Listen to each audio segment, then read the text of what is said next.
Good evening, Canby. Welcome to our January 18th, 2024 meeting. Apologize for the postponement, but we figured public safety and staff safety was a lot more important than holding a meeting on an icy Wednesday evening. So we will get on with our business of the week. If you'll please stand for the invocation and then the Pledge of Allegiance.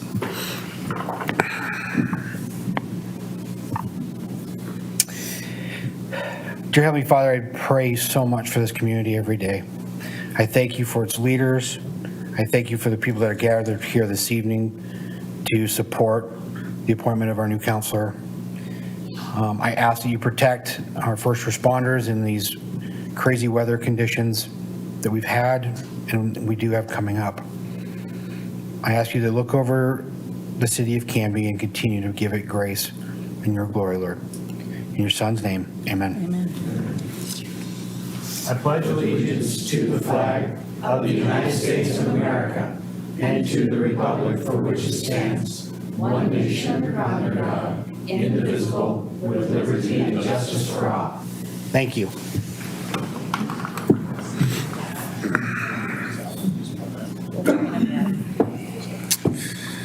Next on our agenda is the swearing in of a new city councilor. And Eileen is going to do the honors of swearing in Mr. Sassy before he becomes Counselor Sassy. This is swearing in, not swearing at, right? Green means on. Means on, as you know. Yep. Okay, I've never sworn anybody in before, so I'm excited. So raise your right hand. I'm not swearing in. Okay, I, Scott Sassy, having been duly appointed to the office of City Councilor have been duly appointed to the office of City Councilor of the City of of Canby the City of Canby by the Canby City Council, by the Canby City Council, and being first duly sworn on oath, depose and say. and being duly sworn on oath, on oath, deposed and say that I am a qualified elector of the City of Canby, that I am a qualified elector for the City of Canby, that I have resided in the City of Canby, Oregon for not less than 12 months, that I have resided in the City of Canby for not less than 12 months, immediately prior to the City Council appointment on January 18th, 2024, immediately prior to the appointment of City Councilor January 18th, 2024, that I will support the Constitution and laws that I will support the Constitution and laws of the United States of the United States and the City of Canby and the State of Oregon, and the State of Oregon, and will faithfully perform the duties of the office of City Councilor and will faithfully perform the duties of City Councilor of the City of Canby, Oregon, of the City of Canby, Oregon, to which I have been appointed. to which I have been appointed. So help me God. So help me God. Congratulations. Thank you.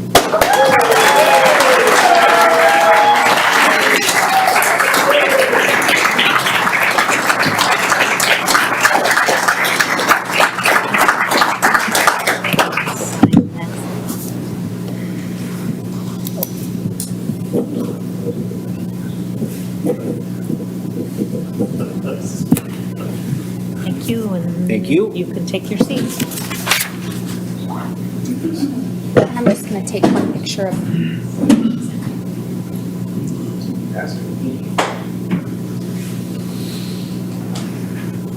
The big chair. Yeah, that's a good chair. Yeah. and if I could just get a quick smile from everybody. 1, 2, awesome. Thank you. Scott, welcome aboard. Thank you. Be prepared that your landscaping routes will take you longer. Yep. Grocery store runs will take you longer, but you will find that this is quite a fulfilling Yes. opportunity, so enjoy it. And don't It can't- forget to push your button. Yep. It can be fun. We are done with the swearing-in ceremony. You are all more than welcome to stay. We have some information about Canby area transit this evening, council updates, all sorts of good stuff. So you're welcome to stay, or I'll give everyone a couple minutes if you wish to file out. Could I say something real Oh, quick? please, Scott, go ahead. Thank you to my wife. It's our anniversary today. So, It's sorry. on. It's on. It's on. It's on. It's on. And then thank you guys for coming, all of you, city workers. Guys, I know you had a hard day today. Maple blew up, water pipe, but thank you to my neighbors, my buddies, my workers, my friends. Thank you. Let's get to work.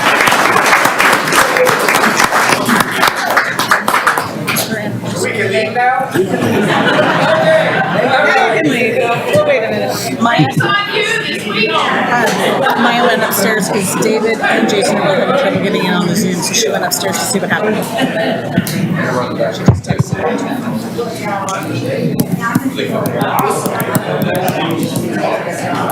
can only go and we can look at it.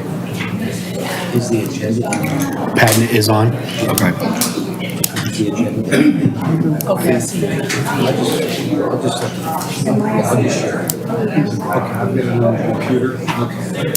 We're going to continue here in a moment. We're having I think some technical difficulties getting Counselor Patton and I don't know about the attorney. our attorney on. Pardon me? He's good? Okay. Do we need to wait for Dukeman? Wait for it. Can you hear me? Yes, Jason, we can hear you. Hallelujah. And we are recording. Yeah, I figured. I can tell you in LeGrand, it is crap. It's meaning that it's cold and icy. Meaning that there's snow and cold and ice. I have never driven in snowy conditions like this in many years. It was pretty bad. And I still have 3 hours to go. Okay, let's turn that off. Oh, he's in the ground. No.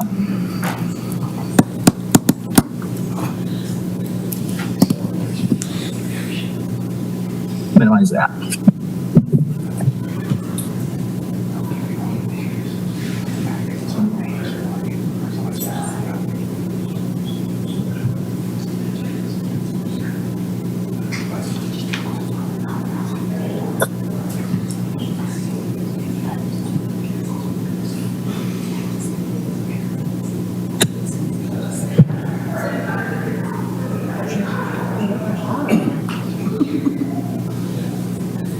You got some rowdies out there, Scott.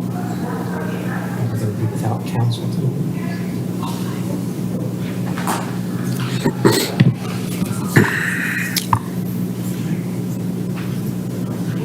Does anybody have any good jokes?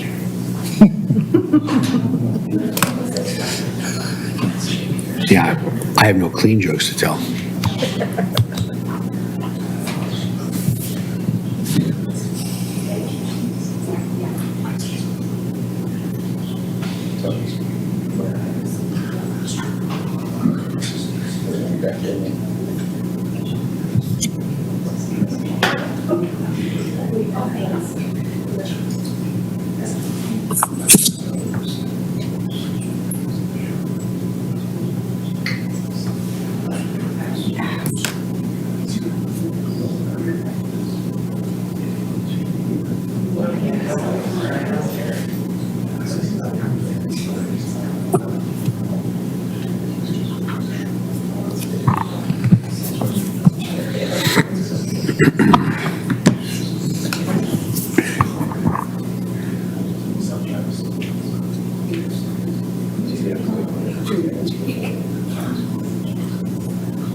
Okay, sorry about that, Canby. Thank you very much.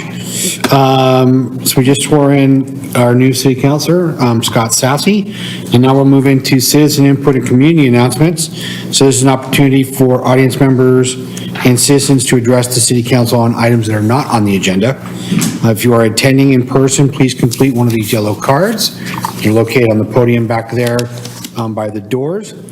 Please fill that out, bring it into our city recorder, and I will then get it and call you up for your time.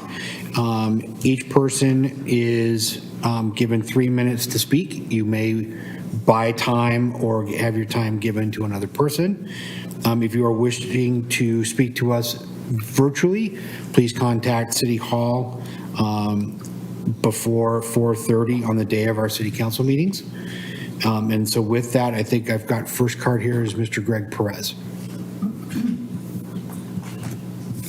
Good evening, Mr. Perez. Good evening. I'm Greg Perez. I live at 121 Northwest 12th Avenue in Canby, Oregon. I'd like to bring up something that has been brought up in the past, and it has to do with parking in the downtown area by the Dahlia Building. Now, I know this has been brought to the council's attention probably more than once, but I'm speaking not from the business owners, but patrons that can't park in the front, and there's probably 6 spaces there that are taken all night, which is okay, but there's a no parking. It's a parking there is 2-hour limit, and that's it. But those cars are iced up and were there all day yesterday, early in the morning. Now, I understand we have codes for the City of Canby. Now, if we have codes for the City of Canby, who enforces them? Now, if we have a code enforcement officer, is that their job? Is that something that we can look up to in the future of that being taken care of? Or do we let the individuals that live there continuously park in front of businesses that would probably like a 20%, 15% increase in their business if they had parking? And I would venture to go to these businesses more often if it was convenient, but when you have individuals that park all the way across Wells Fargo during the day and in front of the Dahlia Building all the way to Wayward. And I think that there has to be a solution. I don't know if there's an agreement to not do anything, or the 2-hour parking limit is, what's that mean? We spent budget money with the city employees installing those, making those, for what? So I think it's time that we need to move forward and find a solution to get this taken care of. Because if you owned a business there, you wouldn't like it. So if you've never owned a business, you really wouldn't like it.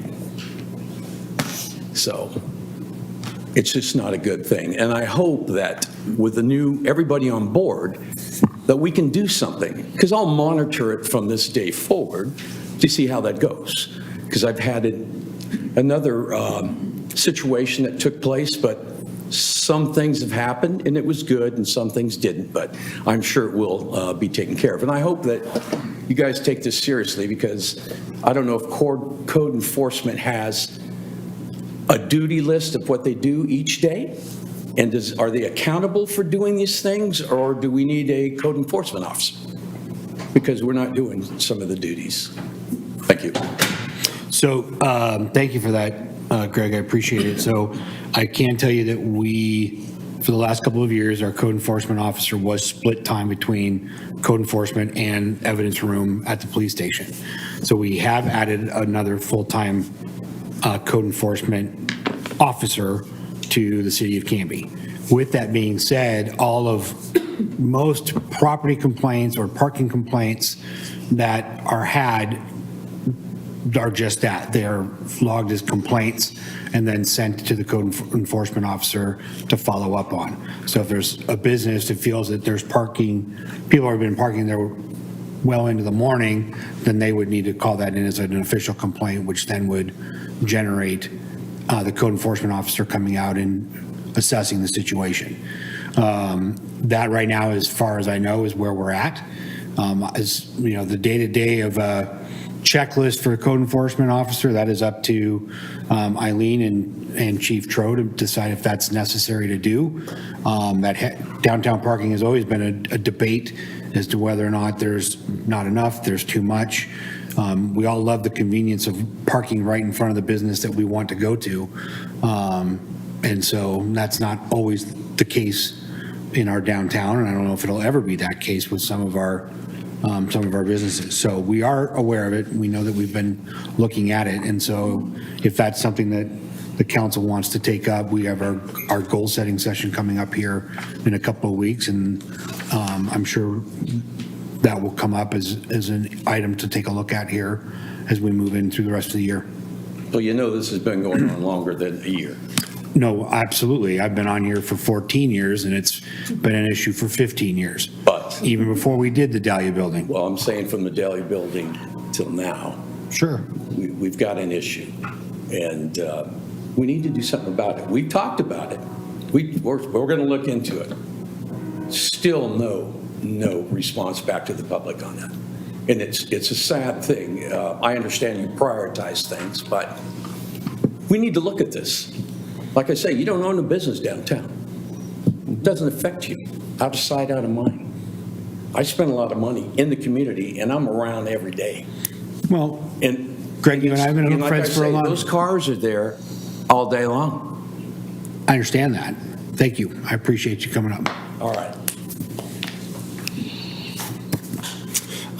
Next, I have Brian Samuels and Tim Samuels. Brian, I believe you're selling your time to Tim? Yes, sir. Or did I have that backwards? No, you're not correct. All right, so Tim, you have 6 minutes. All right. How are you, sir? Doing good. Good.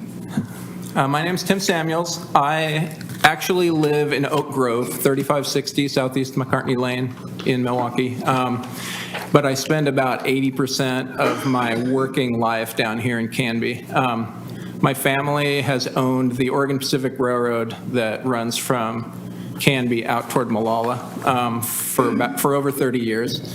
Been running freight trains out here since before when Fred Meyer was an azalea farm. I mean, I remember when it was farmland. So things have changed a lot in the last 25, 30 years, but most recently in the last 5 years, we've had a lot of trespassers on our railroad tracks, a lot of vandalism, and it's gotten worse since the apartments went in by Fred Meyer and also the middle school was built.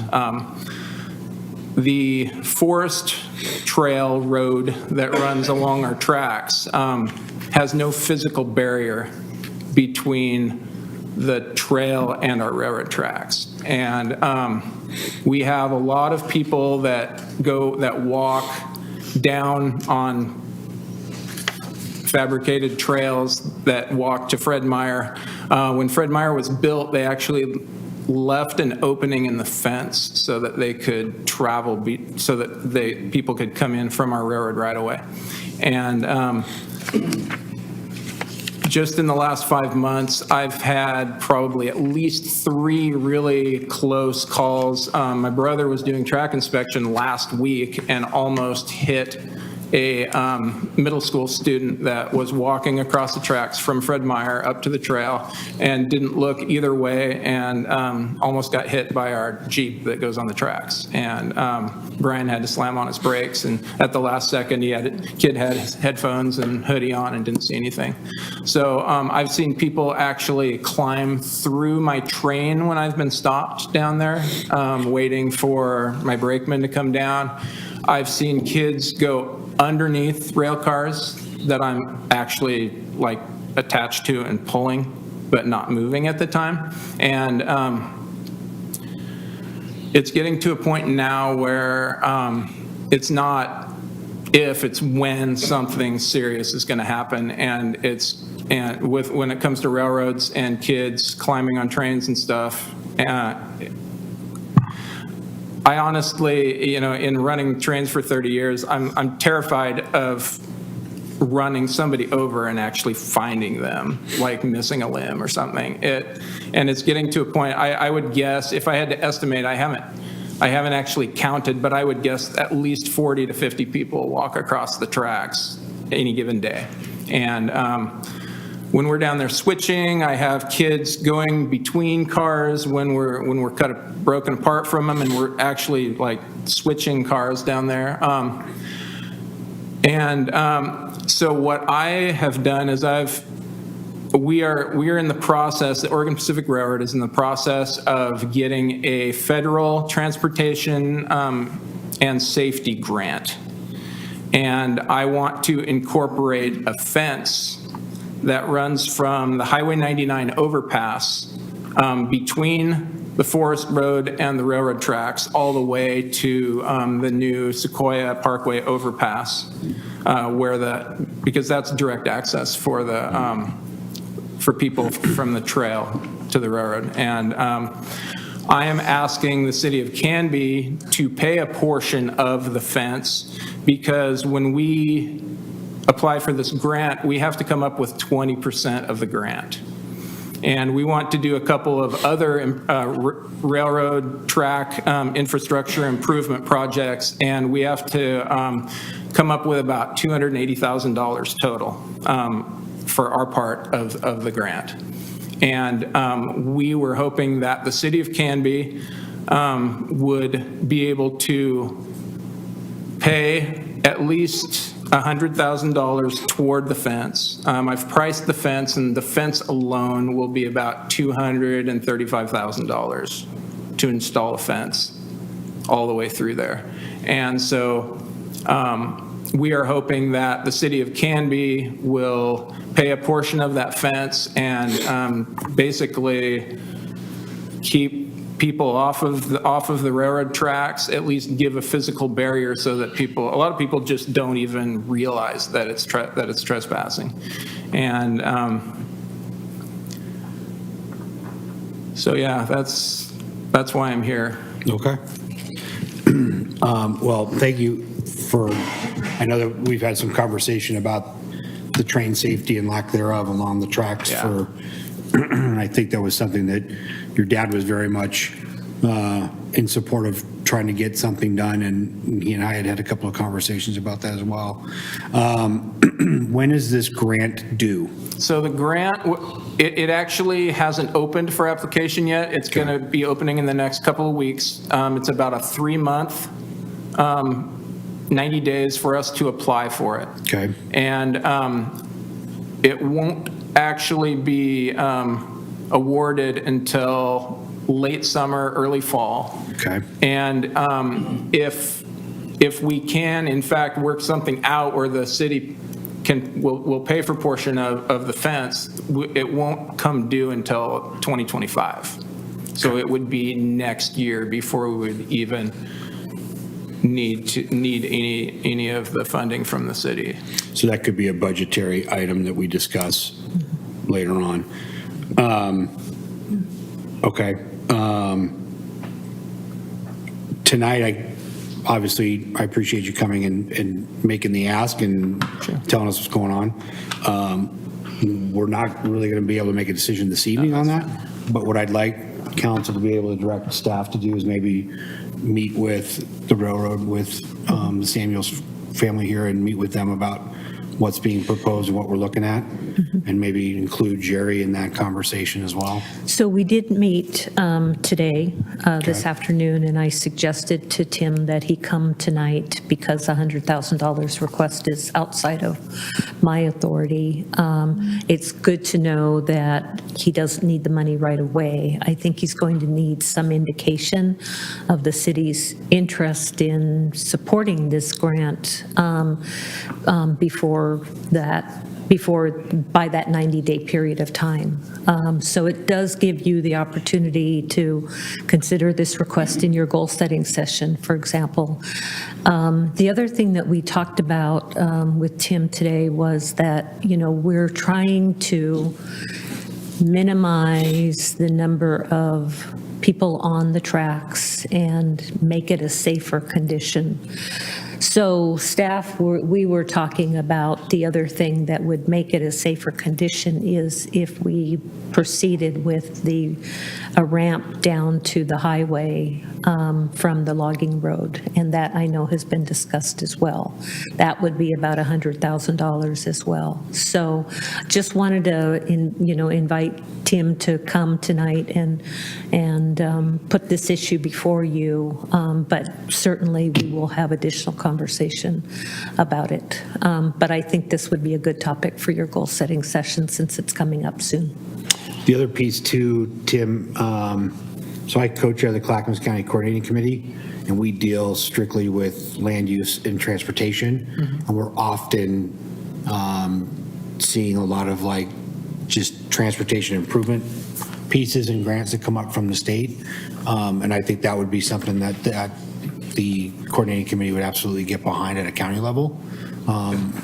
They're always looking for projects just like this to put forward to the state and try to gather some of that money. So that might be worth a conversation with Gary Schmidt or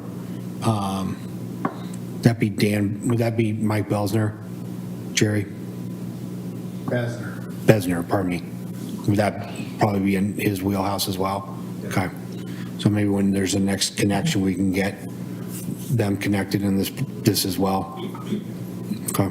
Yeah, I've talked with quite a few people with ODOT and with Clackamas County, trying to see if anybody had ways for us to, to help with the 20% match that we have to do, and they're working on a few things. But since this is directly related to Canby and the safety of the citizens of Canby and the children of Canby, and I feel like there should have been some kind of a fence put in at one time with all of the development and with the school. I mean, that school is 200 feet from the tracks, and kids can just walk from recess onto our tracks if they wanted to. Mm-hmm. And how kids don't make very good decisions, and I would just hate for them to make a really bad decision on our tracks. I don't know. You and I had a very lengthy conversation about the lack of intelligence by many adults as it comes to play with your train as well. I've been cussed out by many adults down there on the tracks too. So,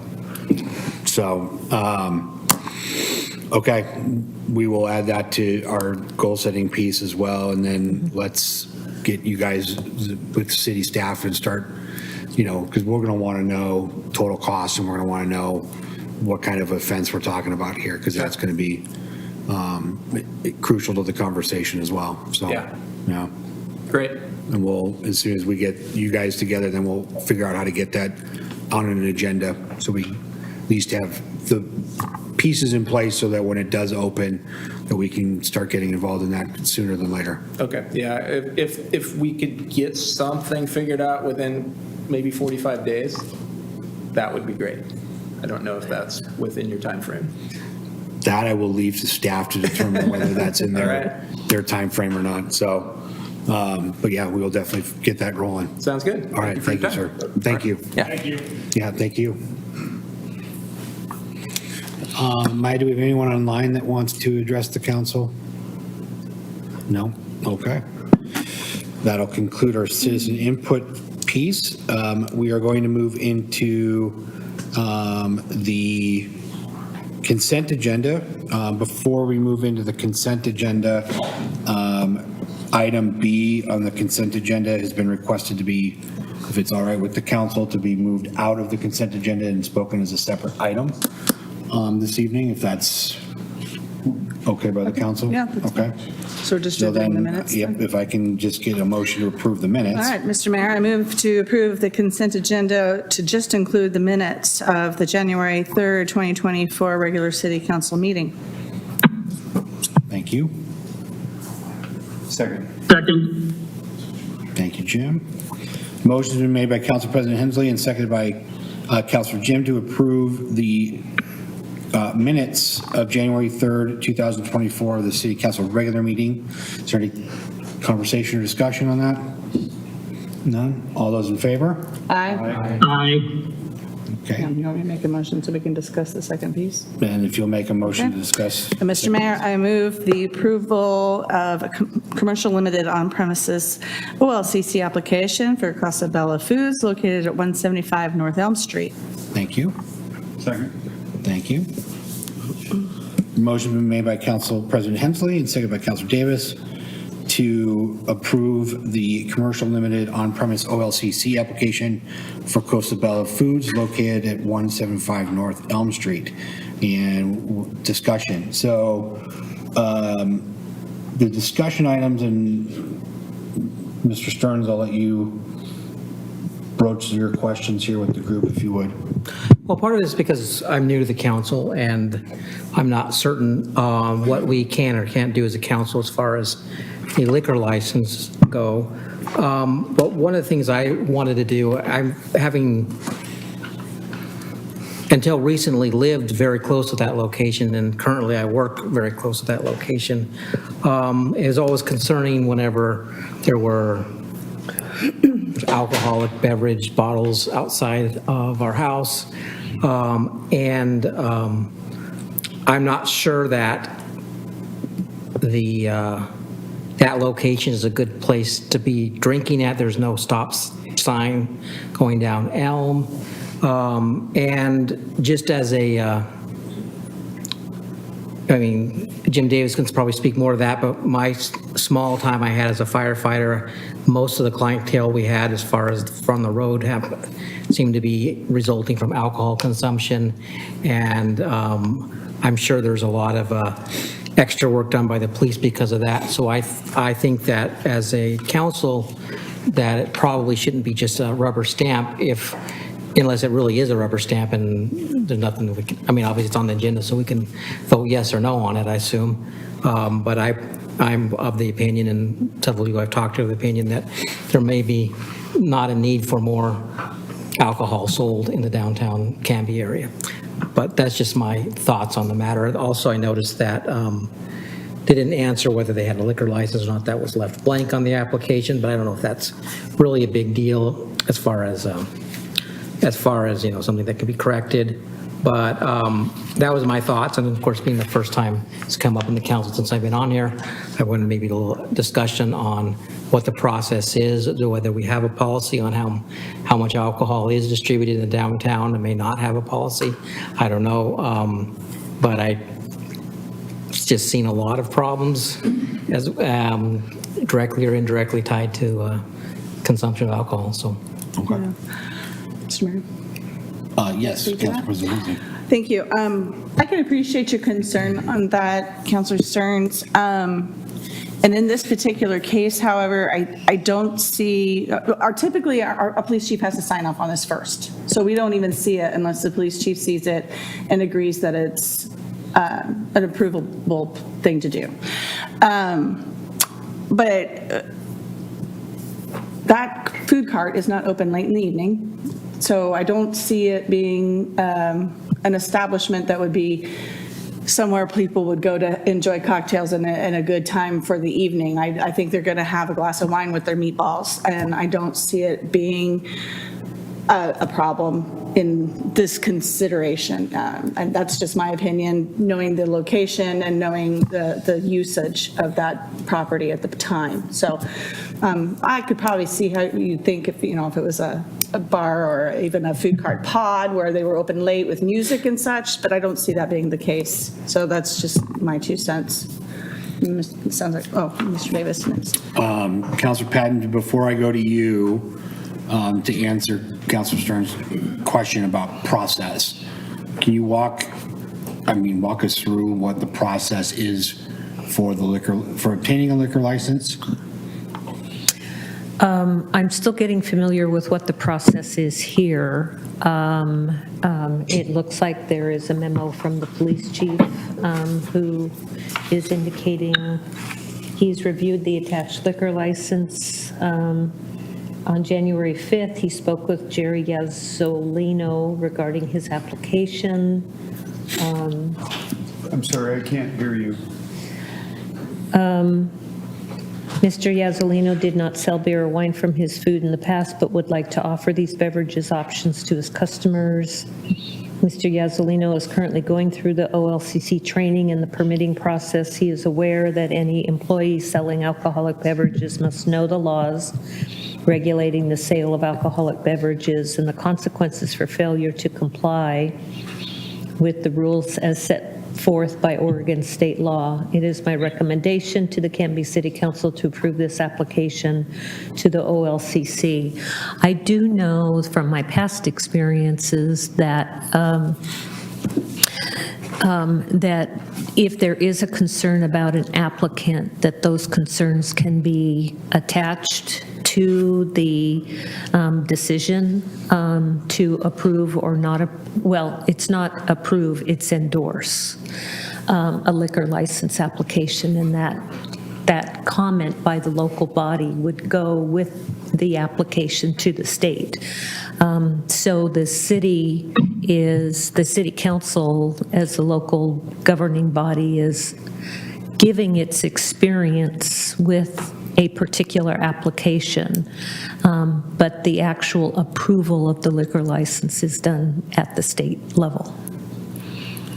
So if I can ask a question, and so I always like to, whenever looking at something to vote yes or no on, what the consequence of a yes and what's the consequence of a no vote is. So if we did a no vote, would that stop it, or would that just pause it, or would it be just taken under advisory, or how does that work? It would be taken under advisement. So we really don't have the power to stop it or to promote, No. And David, feel free to chime in here if you'd like to, but Yeah. I'm happy to. Yeah, I mean, Yeah, you please. captured it very, very well, Okay. Eileen. So I didn't want to steal your thunder, but yeah, It's okay. the reality is that this is liquor, cannabis now. The regulation of who gets to sell it and where, that's entirely reserved for the state, and so. Cities can point out, hey, we have a concern, and we're gonna, this is the concern. You'd want to articulate that, and then the state can factor that into their decision. The risk of sounding pessimistic, the few times in the past that I've seen. Even kind of more significant, I don't mean to diminish your concerns, Counselor, but where there's been even a history of problems at a certain site.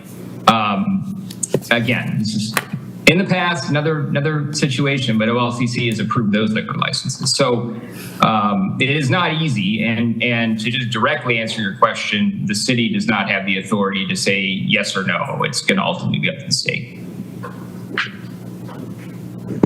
Thank you, that clarifies things a little bit. I mean, I don't like to cause a lot of trouble over something that doesn't matter anyway as far as we go, but my concern, I guess it is come up for approval, so my big concern is having and continuously crossing that intersection. I'm aware of at least some pedestrian vehicle encounters at that intersection, and I assume at the time alcohol was not involved, and if alcohol is more prevalent there, my concern is that, especially that location I walk by, I know what it is, it's an outdoor food cart type situation where people may be walking in to it, and and so that was my concern, but if there's nothing we can do, say yes or no about it anyway, then probably I don't need to object to it too carefully. The local, stopping the application stopping by the local governing body is provided for under state law. So clearly the OLCC wants to hear from the local community if there is any concerns that the local community has about that. But as David said, the final decision is the state's. Counselor Patton, you had something you wanted to say? Yeah, my concern isn't so much about this particular food cart, but I don't know if this actually, I'm kind of going into the Wayback Machine here and going back to when we were having the discussions about allowing food cart and food cart pods into the city. If we had a real discussion about what it would look like if a food cart wanted to have a liquor license. I can tell you in my process of going through that on the planning commission at the time, that did not cross my mind. My concern is that if memory serves me correctly, the food carts can pretty much be anywhere within the city limits as long as they fill out a permit. And so essentially, we could have alcohol throughout all the neighborhoods, like wherever a food cart pod wanted to set up. And so that is what sort of pops into my head and is kind of a pause for concern about, is that something that we want to do? What do other food cart pods do? Or what do other municipalities that have food carts allow? It just seems like a weird slippery slope to me. I don't know what other people think. Well, I think so I'll come back to that. So as we talked earlier, Councilor Stearns too, we recently, we had on our council, Councilor Ryder, who just recently passed away.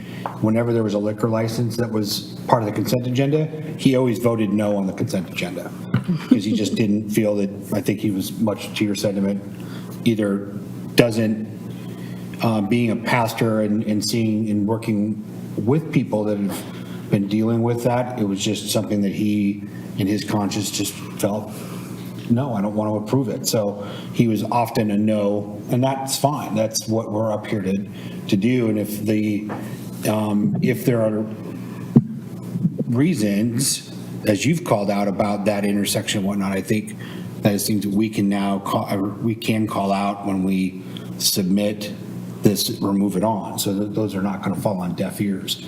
And I know Canby PD would be very much, they want to know, they can't see everything, but they may want to know those concerns as well. So I say, vote how you feel you need to on those pieces.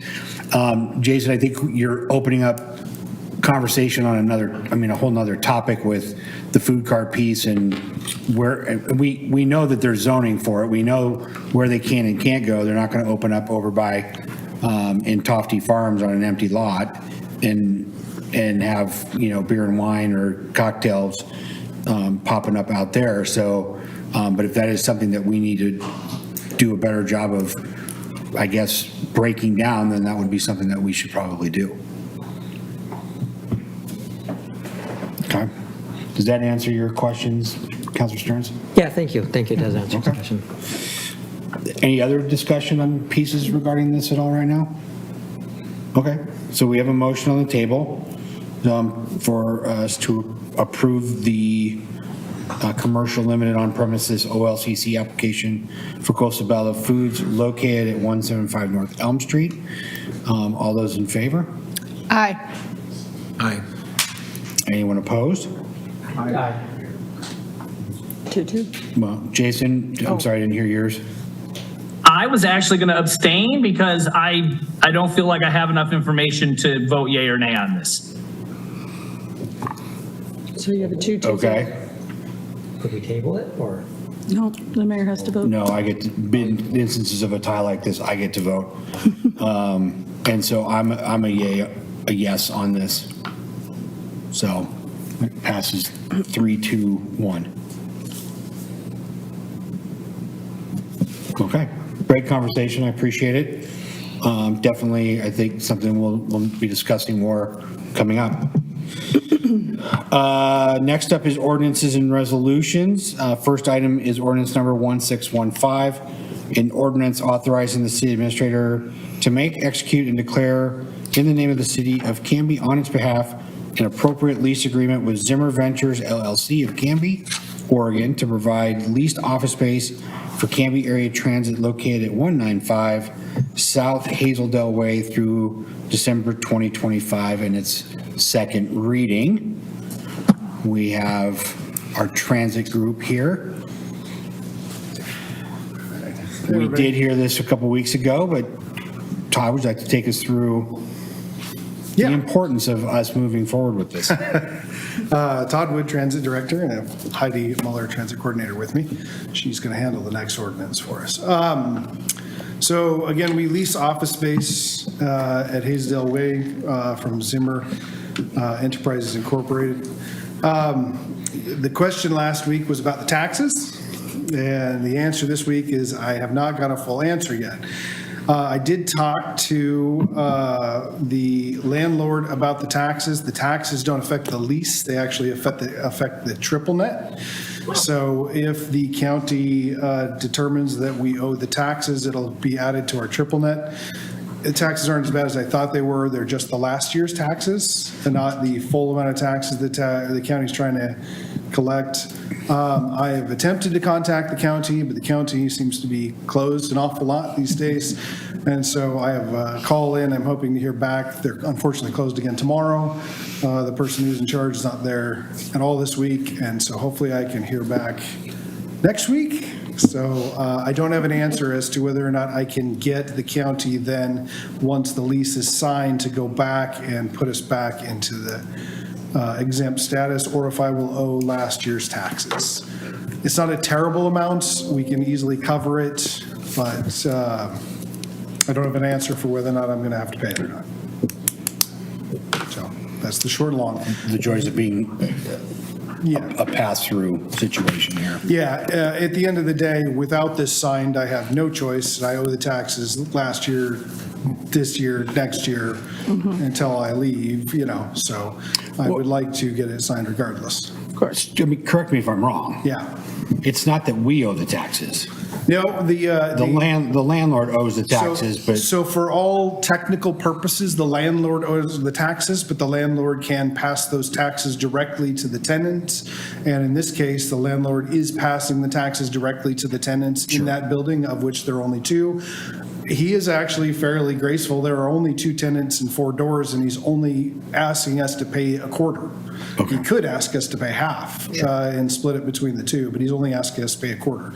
So again, been fairly good to us. So I want to make sure that he's taken care of as need be. Okay, thank you, Todd, appreciate that. Any other questions for staff on this one? No. Mr. Mayor, I move to adopt ordinance number 1615, an ordinance authorizing the city administrator to make, execute, and declare in the name of the city of Canby on its behalf an appropriate lease agreement with Zimmer Ventures, LLC of Canby, Oregon, to provide leased office space for Canby Area Transit located at 195 South Hazeldale Way through December 2025. Second. Motion's been made by Council President Hensley and seconded by Chief Davis to approve ordinance number 1615, an ordinance authorizing the city administrator to make, execute, and declare in the name of the city of Canby and on its behalf an appropriate lease agreement with Zimmer Ventures LLC of Canby, Oregon, to provide leased office space for Canby Area Transit located at 195 South Hazeldale Way through December 2025, and it's a roll call vote. Any discussion? Yes, Councilor Davis. Just a question, do we know the amount of the taxes? I don't know the exact amount. The bill I saw was about 5,000. So. Okay, and is it budgeted for? It's not technically budgeted for, but I have more than enough contingency to cover it. Thank you. Yeah. Thanks, Lon. Any other questions or discussion items? All right. Councilor Patton, anything? I'm good. All right. Then we'll do a roll call vote. Councilor Patton? Aye. Councilor Stearns? Aye. Council President Hensley? Aye. Councilor Sassy? Aye. Councilor Davis? Aye. All right, that motion carries 5-0. Next on our agenda this evening is ordinance number 1616, an ordinance authorizing the city administrator to execute a contract with Angel Tracks LLC of Dothan, Alabama, in the amount of $86,263.28 to provide camera systems for Canby area transit vehicles. And Ms. Mueller is going to present. Yes. Heidi Muller, I'm Transit Coordinator for Canby Area Transit, and we have a fleet that has been equipped with camera systems for our buses since 2016. Many of them are older systems that need to be updated. They're actually going out of date and kind of antiquated. And so we went out for a bid, put in requests out with 3 vendors, and I got responses back from 2. And Angel Tracks is actually our current vendor, and they came in at a lower bid price just because we have a lot of the equipment already in place.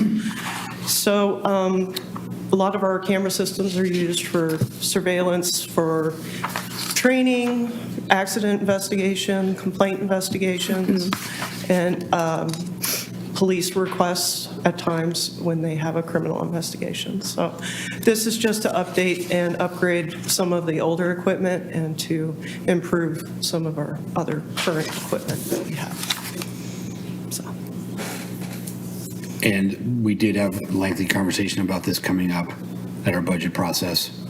So Yes, we budgeted $130,000 for this this fiscal year, so this won't even exceed that.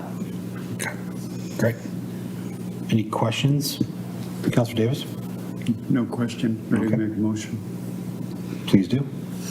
I move to approve ordinance number 1616, an ordinance authorizing the city administrator to execute a contract with Angel Track LLC of Dothan, Alabama, on the amount of $86,263.28 to provide camera systems for Canby area transit vehicles to a second reading on February 7th, 2024. I'll second that.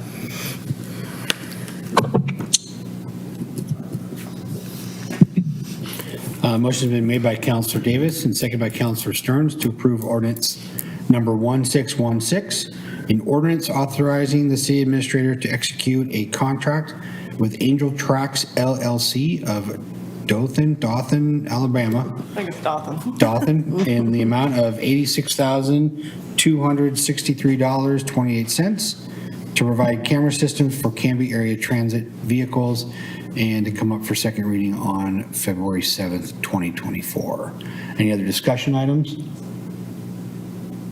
Not seeing any hands waving. All those in favor? Aye. Aye. All right, anyone opposed? That passes 5-0. Thank you both, very much. appreciate it. Yep. Old business, city attorney recruitment. No updates on that piece. No updates. Perfect.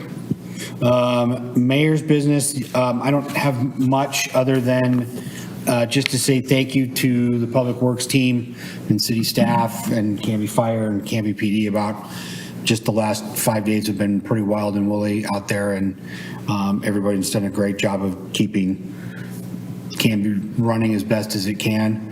I know there's often a lot of conversation when we get snow like this about why doesn't Canby have a snowplow?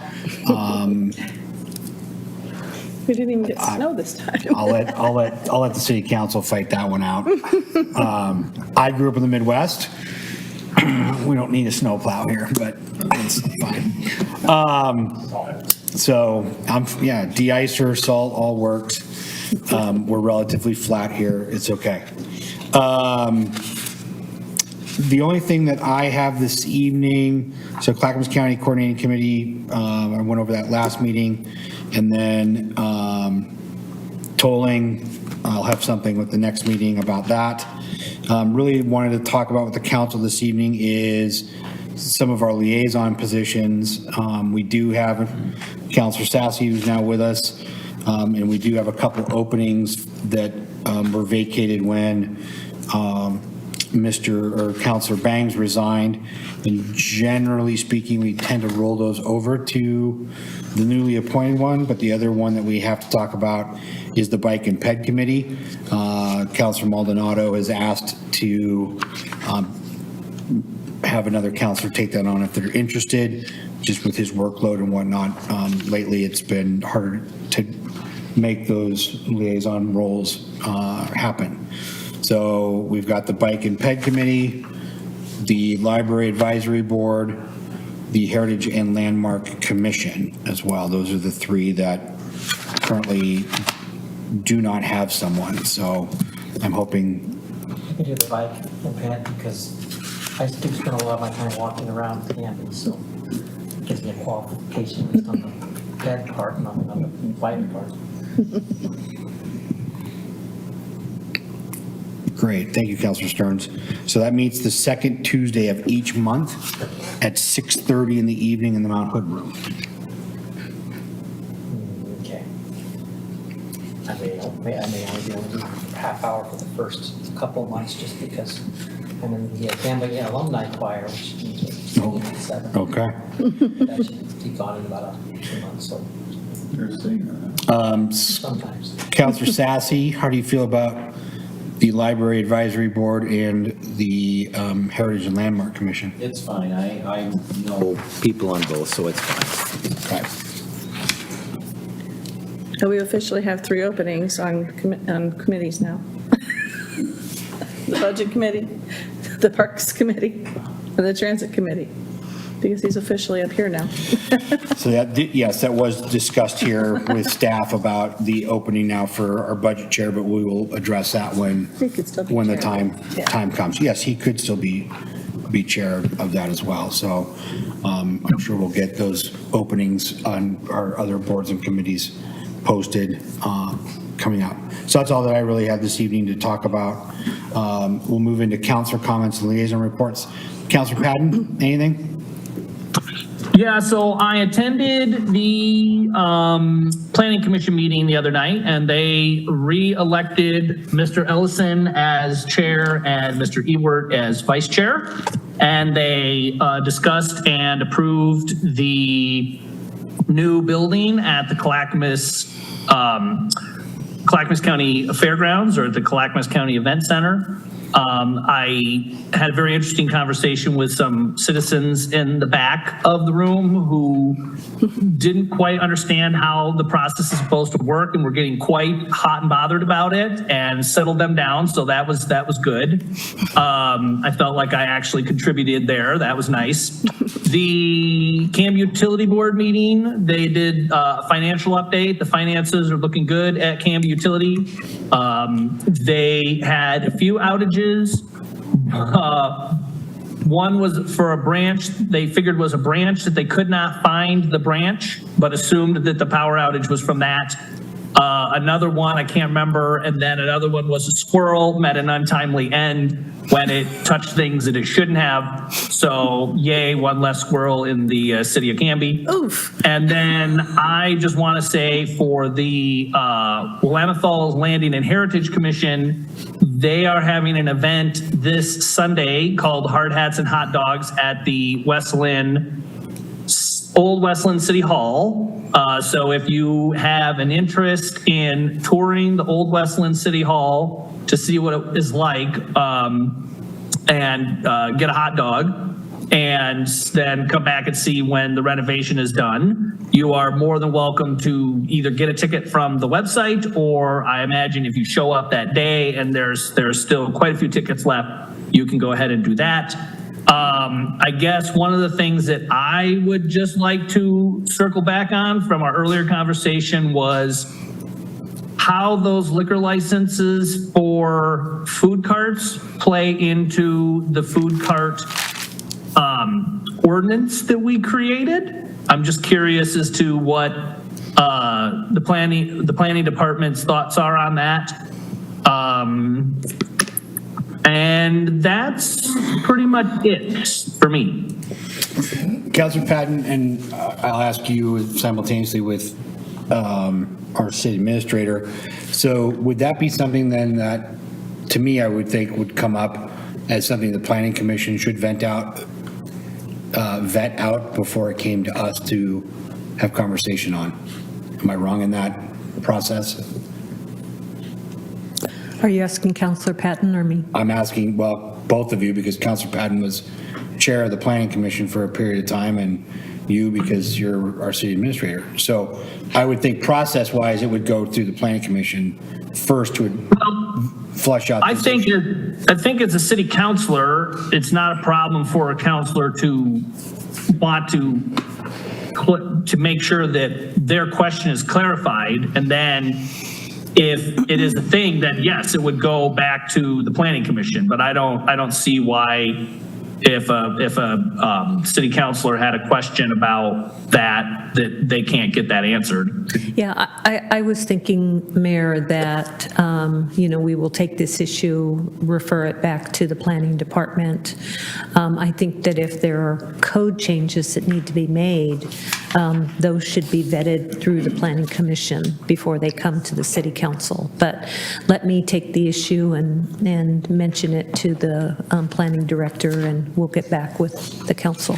So it seemed to me, Councilor Patton, you're looking for where are we currently at and what does that potentially open things up for?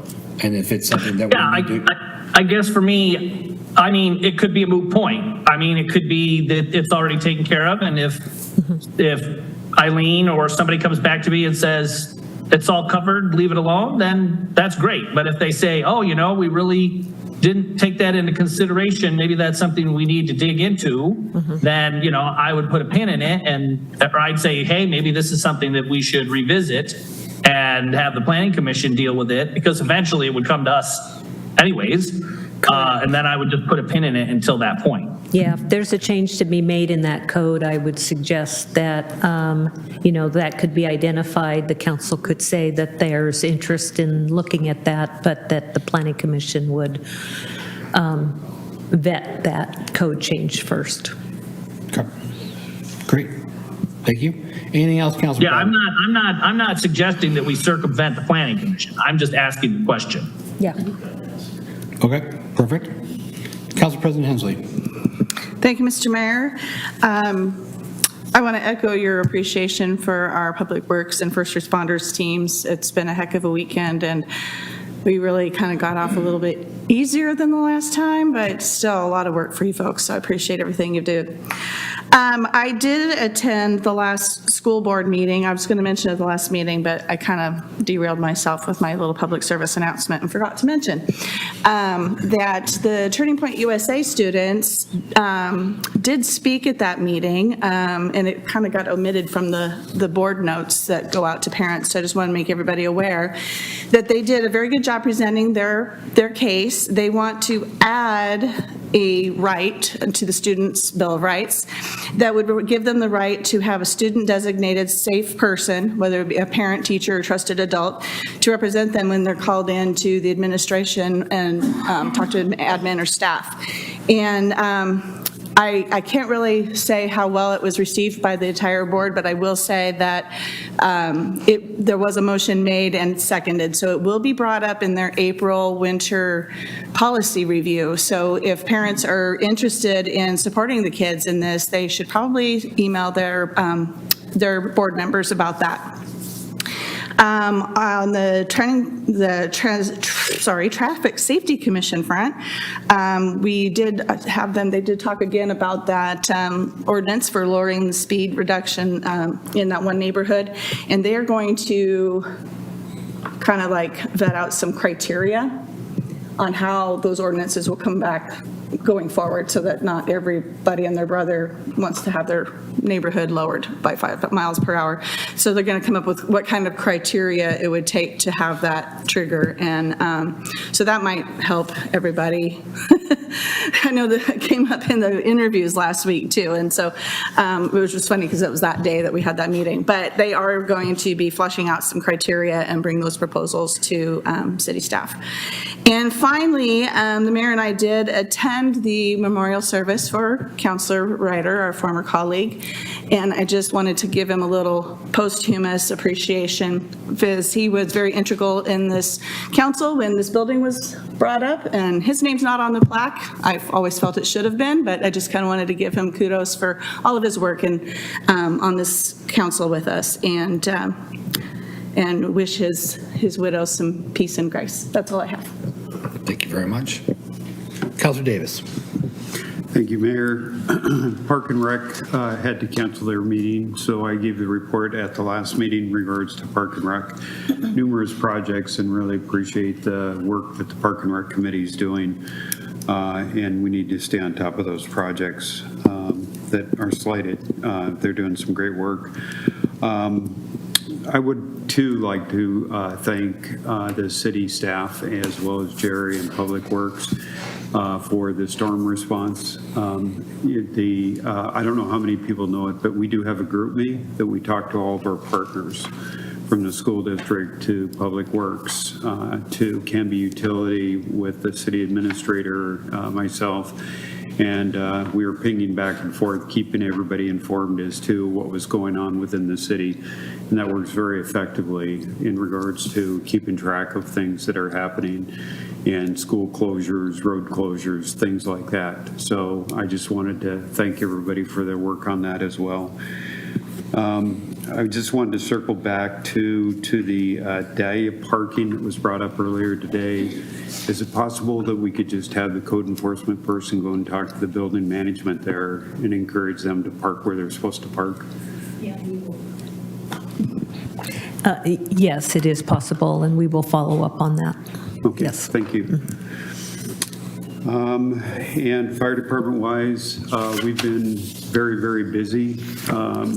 Obviously, the fire department has staffed up an additional 2 to 3 firefighters on 24-hour shifts to deal with the emergencies. Firefighters are doing a tremendous job responding to the medical emergencies that have been brought up with the urgent care being closed down and people having difficulties getting to the hospital. We found ourselves increasing on medical emergencies in regards to getting them to the hospital. And just as a reminder to people too, this won't be our last freeze. I anticipate this winter. So just be prepared.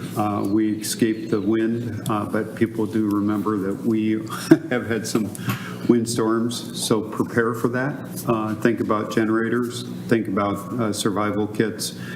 Just watching the news on what some people are dealing with in Portland and Lake Oswego and those other areas, they're really struggling. So now's a good time to actually look at that. And then when we do freeze, really seriously think about how, if you do have heat in your businesses, to please keep the heat on from keeping the pipes from freezing, because we've responded to numerous broken pipes, as the mayor well knows from his own experience. Not my house, fortunately. Not at his house. Yeah.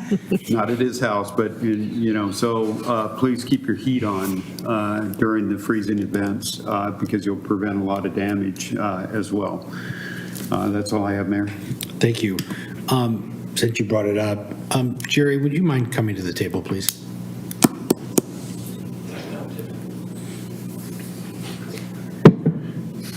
I just wanted you to come up here because you're here, so I wanted you to know. So speaking of the generators, how many of those did we provide out this year or for this storm? We have, again, Rotary Ready provided 20 chainsaws and 20 generators. We have a total of 24 generators. This last episode, we handed out 3. Okay. And it was mainly somebody who lost their house at a structure fire and power was shut down. He had a trailer in back that he needed a generator for. But this is a good time to put a plug in for the Rotary. Not only do they have the generators, but they also have provided us with the trailer that we can take around town and plug in where people can charge their cell phones and have internet access. And Rotary just recently purchased the second trailer, and the volunteer work, the Rotary volunteers are getting together to put that second trailer available. And Jerry very nicely donated a space to put the trailers under cover out of Public Works for us too. Great. Which is nice. We have the generator at Public Works to keep that charged. Yeah, no, thanks for calling me up, Mayor. I was thinking I was going to have to raise my hand. But, Very no, it good was- job. Good job to you and your crews. Yeah, I was low-key on this one. They handled it all on their own. It was really impressive with everyone. And like Councilor Davis said, with the communication, we all knew what was going on. Even like this time having transit involved, Todd Wood was out and about keeping us. I mean, that even helped us out of town knowing what was going on. The other thing, I don't want to steal this from Eileen if it was under her report, but I wanted to mention Cahoot. Josh Brown and Chris Wright were amazing at communicating with the city. And those poor gentlemen were out driving around all night trying to figure out ways to open up garbage service. And it just was almost impossible for them to do that without putting their crew at risk. And we had a leadership team meeting today. I got to talk to George Troe, Todd Wood with Transit, myself, and I don't know about Canby Fire, but we had no injuries or no damaged equipment in this event on our end. So that's kind of a big thing for us. So we were excited that we were able to get through this and take care of your guys' equipment you buy for us. So Perfect. yeah. Thank you, Jerry. You're welcome. Thanks. Real quick, Jerry, while you're there, I'm sorry, Mr. Mayor, may I? I have one quick thing. Why, of course. I forgot to mention my thanks as well to Public Works and other folks. But correct me if I'm wrong, it is the responsibility of the homeowners and such to maintain their sidewalks in front of their homes and such in events like this, correct? That is correct. And city staff, we tried to keep our public building sidewalks opened up for this event. Yeah, so I guess I just wanted to put out a PSA that, I mean, I shoveled my sidewalk off because I grew up in the Northeast, so that was just one of the things you had to do. But, you know, just as a reminder to folks in the city, if you have a sidewalk in front of your house and you do not maintain it and something was to happen, you, I believe, are liable. So that's just like something for people to keep in mind. Yep. Thanks for that reminder. So Jason's got sidewalks and streets, and I've got leaves. And we'll do City Hall. And got it. Okay. Thank you, sir. Councilor Stearns. One thing I want to bring up, which probably has been brought up many, many times, but I just want to bring it up anyway, is we just had this ice storm, and having also grown up in a different area, it always puzzles me why there is not any de-icing done on the roads in Canby. I've been in smaller towns than Canby where de-icing was done, and I assume the reason why we're not doing it is probably has to do with money, cost. I'm sure most things boil down to that. But we ask ourselves, what is the cost of not de-icing? Because basically we have about 5 days where people were afraid to go around town. Businesses were not fully open. I know it was hard to keep my business open. I certainly wasn't going to get clients come in during that those conditions. The schools have kind of been shut down. They went to distance learning, but that's not really worth anything. Having a son involved in distance learning, I watched it happen from behind his back. So I just wanted to, maybe a discussion needs to happen on the costs of not de-icing versus the cost of de-icing. And I think sometimes we assume that the cost for not de-icing is zero, but what we see, there's a lot of actually cost for not de-icing the roads. And so I know it's possible. Many cities do it. I've been in cities that have done it. And this temperatures that we had, although we're below freezing, they were not below where normally de-icing measures work, at least in my experience. Jerry, welcome back. Yeah, thanks for having me back. Yeah, Councilor Stearns, thanks for bringing that up. We are set up for de-icing, and we have we don't have a full facility, but we have a relationship with ODOT, so they provide us with the actual de-icing. And we have a good, where we go out and fix some stuff on 99 potholes and all that, and we kind of do some trading and stuff. But with this amount of ice, my experience when I worked for ODOT putting de-icing down is, we put it down 14 gallons per lane mile was on normal ice situations. At this, we tried putting it down 100 gallons per lane mile, and it wouldn't cut this amount of ice. And so to do that, the amount of mag chloride that we'd have to have on hand would be, I mean, we just don't have a facility big enough to provide an ice to cut that much ice. I'm wondering I'm trying to read up about salt, stuff like that, why we don't use that around here. But what I have noticed that talking with the Public Works crew, we regrouped actually today and had a conversation exactly what you're talking about. And where we struggled this time is it was so bad on the outskirts, even the Public Works people had trouble getting in. You know, it was so dangerous. I don't know, county struggled with getting sand out and stuff. So we're kind of an island here. So I think, Councilor Stearns, your point is valid. We need to figure something out so that we can deal with this in town here for ourselves. So we heard you and we're working on that. So it might be more sand, more different types of de-icing material. And I might be coming to you after budget cycle to buy some more stuff for that. So to answer your question, we are looking into this. Okay, because I assume salt is still available, and it's just, it's not the first ice over event I've had in, Canby, where it seems like the whole city shuts down and they cancel the schools even for a threat of a snowflake before the snowflakes are actually visible. And it just seems like an odd situation, having lived in other places where where such an event as we've had wouldn't be a major disruption. I agree. We are not set up like they are. There's a lot of people that have moved here from Canby that don't understand our methods, but we're now starting to get these events yearly, so we're going to have to adjust for it. So I don't know if I answered your question, but we understand your concern and we were looking into it.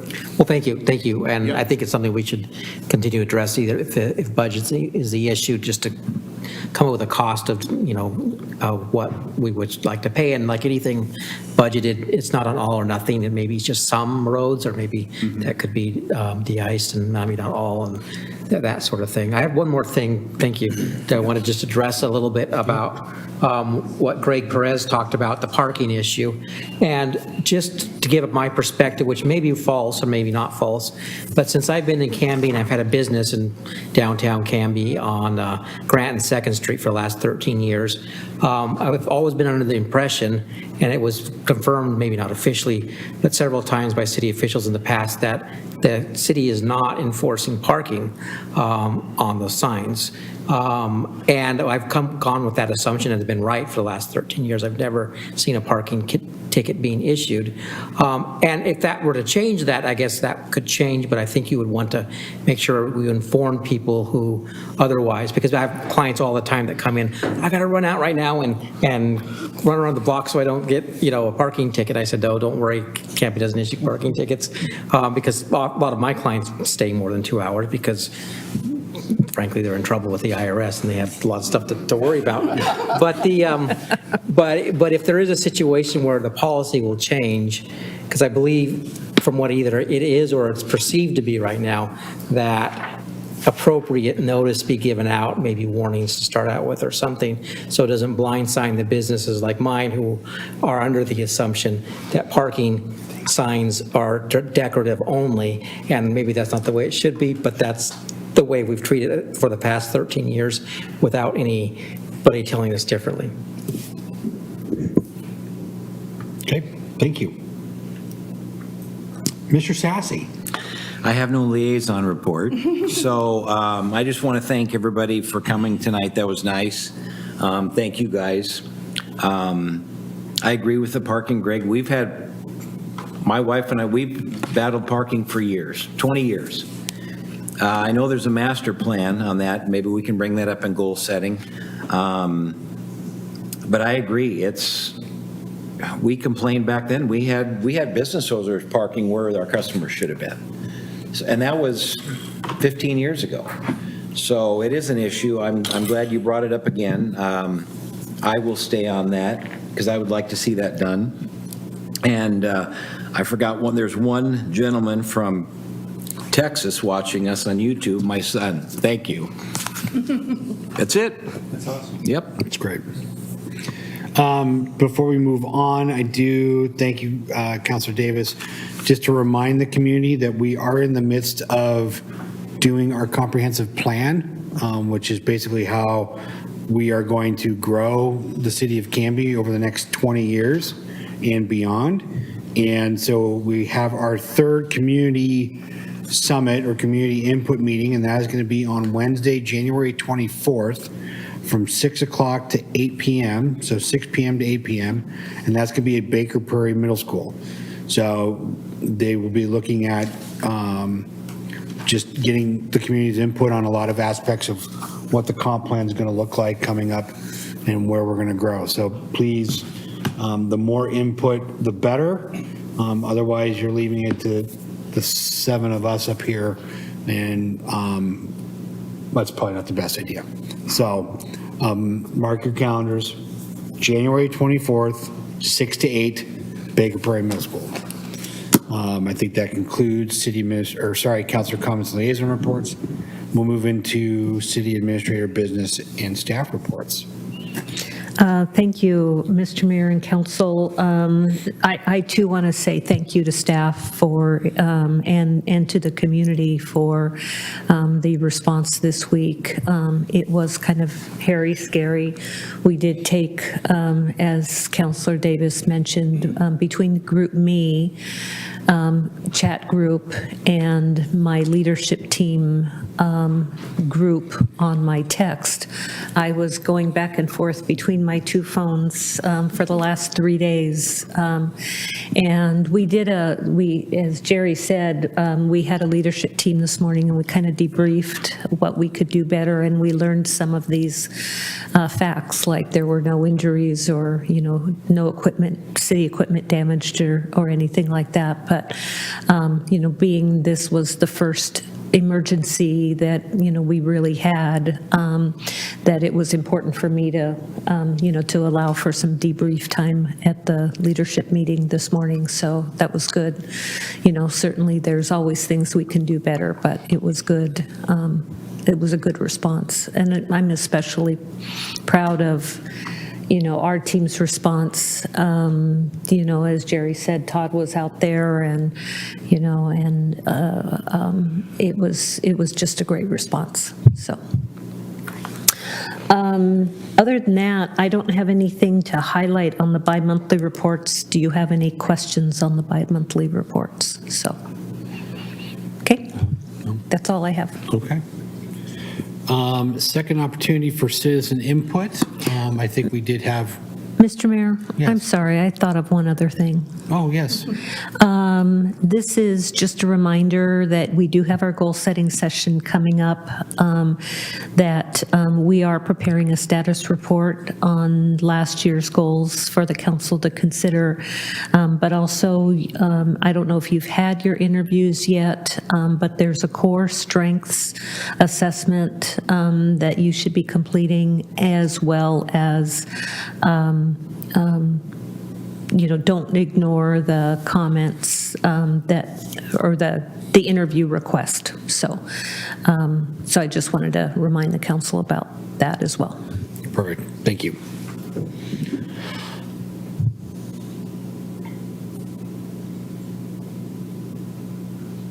Okay.